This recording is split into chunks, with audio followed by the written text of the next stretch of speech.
Assalamualaikum warahmatullahi ta'ala wabarakatuh, Pak Ustaz. Waalaikumsalam warahmatullahi. Saya mau menanya mengenai wudhu, Pak Ustaz.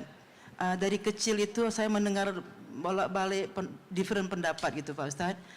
Setelah kita wudhu, ada yang mengatakan jangan dikeringkan airnya. Dan ada yang bilang itu nanti memberi cahaya di kemudian hari.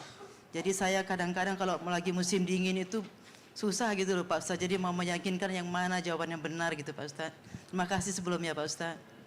Dari wudhu itu, apakah kaitan dengan mengeringkan atau mendiamkan air wudhu supaya basah, khususnya dalam situasi seperti yang kita rasakan? Kita mulai dengan hadis riwayat Al-Bukhari. Terdapat dalam Sahih Al-Bukhari nomor hadis 136, diriwayatkan oleh sahabat Abu Hurairah radhiyallahu taala anhu. Haddatsana qala Rasulullah sallallahu alaihi wasallam, inna ummati yud'auna yaumal qiyamati ghurral muhajjalin min atharil wudu.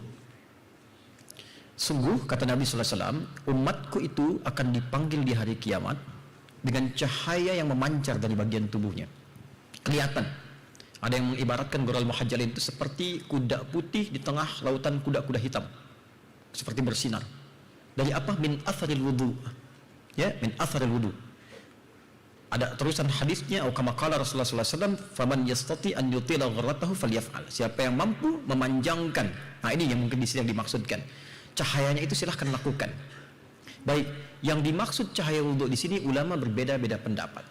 Ada yang memahami secara tekstual. Wah, kalau wudu kan pakai air, maka biarkan airnya saja.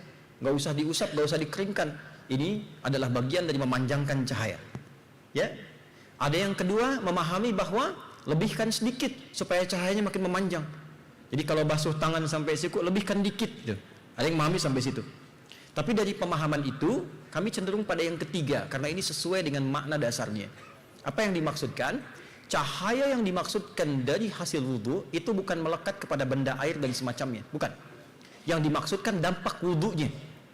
Wudhu di Quran, di surah kelima Al-Ma'idah, di ayat yang ke-6 disebut fungsinya toharah. Ma ja'alallahu, ya, tidaklah Allah subhanahu wa ta'ala yaj'ala alaikum min haraj walakin liyutahhirakum.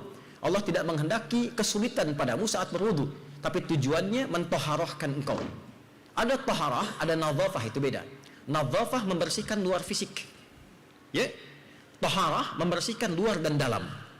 Nah, rumusnya kata Nabi di hadis Muslim, ketika seseorang berwudu, maka bersamaan dengan jatuhnya air wudu itu, jatuh dia, maka jatuh pula kotoran-kotoran dan dosanya.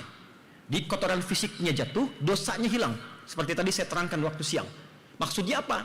Dia membasuh tangannya, dia minta ampun pada Allah dari dosa tangan yang melekat pada tangan itu. Mungkin sebelumnya dia menulis sesuatu yang tidak pantas dan seterusnya, dia bertobat. Karena itu setelah wudhu dia baca doa tobat. Allahumma ja'alni minat tawwabina. Ya Allah, aku tobat. Karena itu saat tobat dia mengakui ada yang salah di tangan, dia menyesali itu, dia berjanji tidak mengulangi. Nah, wudhu yang seperti itu bersih luarnya, jatuh airnya, jatuh kotorannya. Jadi tidak ada hubungan dengan dilap, dikeringkan atau tidak. Itu poinnya. Nah, bagaimana memanjangkannya? Maksudnya dampaknya setelah wudhu jadi baik dia. Ketika kebaikannya memanjang, lisannya jadi baik, pandangannya jadi baik, dipertahankan sampai wafat, panjangkan itu. Ada yang mengartikan kalau batal wudhu lagi, batal wudhu lagi, itu yang dimaksud dipanjangkan. Jadi ketika dia berlatih kurang bagus, dia wudhu lagi, batal wudhu lagi, dengan tujuan menjaga kebaikan dalam dirinya. Itu yang dimaksud panjangkan cahayanya. Jadi asalnya tidak ada kaitan dengan kering atau basah.